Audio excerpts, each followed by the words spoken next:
Texas senator who filibustered an abortion bill for 13 hours now accused of exaggerating, maybe even lying about her personal life story. Democrat Wendy Davis, who is running for governor of Texas, claims she was living in a trailer park and divorced, a single mom at the age of 19. Turns out she was 21 when she divorced and lived in a mobile home for just a couple of months. Now her response to attacks from her Republican opponent only adding fuel to the fire. Joining us right now is a Tea Party activist and Texas GOP congressional candidate for Texas's 32nd district, Katrina Pierson. Katrina, good morning to you. Good morning.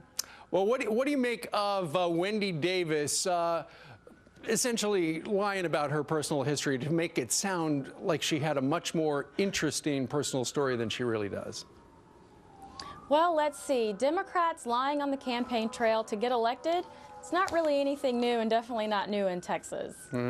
She said, my language should have been tighter. I'm learning about using broader, looser language. I need to be more focused on detail. Is that fair?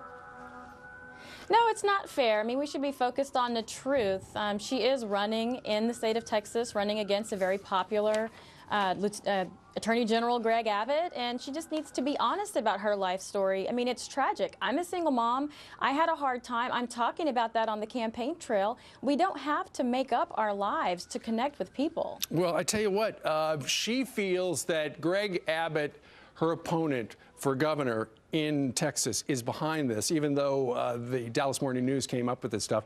Yesterday, she put out this statement regarding Mr. Abbott. I am proud of where I came from, and I am proud of what I have been able to achieve through hard work and perseverance. And I guarantee you that anyone who tries to say otherwise hasn't walked a day in my shoes.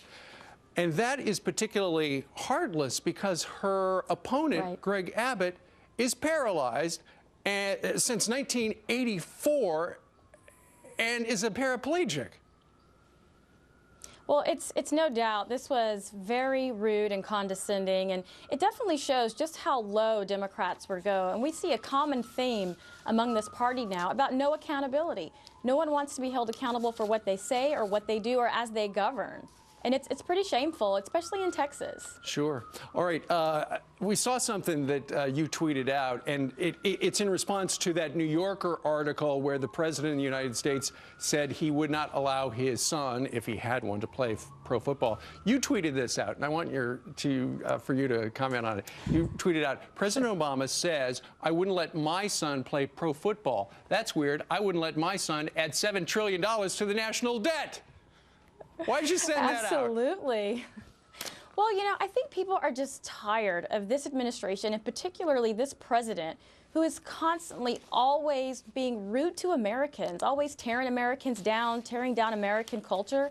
And frankly, we're tired of it. A lot of these young men, I have a teenage son who just happens to be an athlete who absolutely loves football. We should be encouraging our children to pursue their dreams and not tearing down the parents who do stand behind those athletes. All right. Join us today from Dallas, Texas, Katrina Pierson, running for Congress down there. Katrina, thank you very much. Thank you.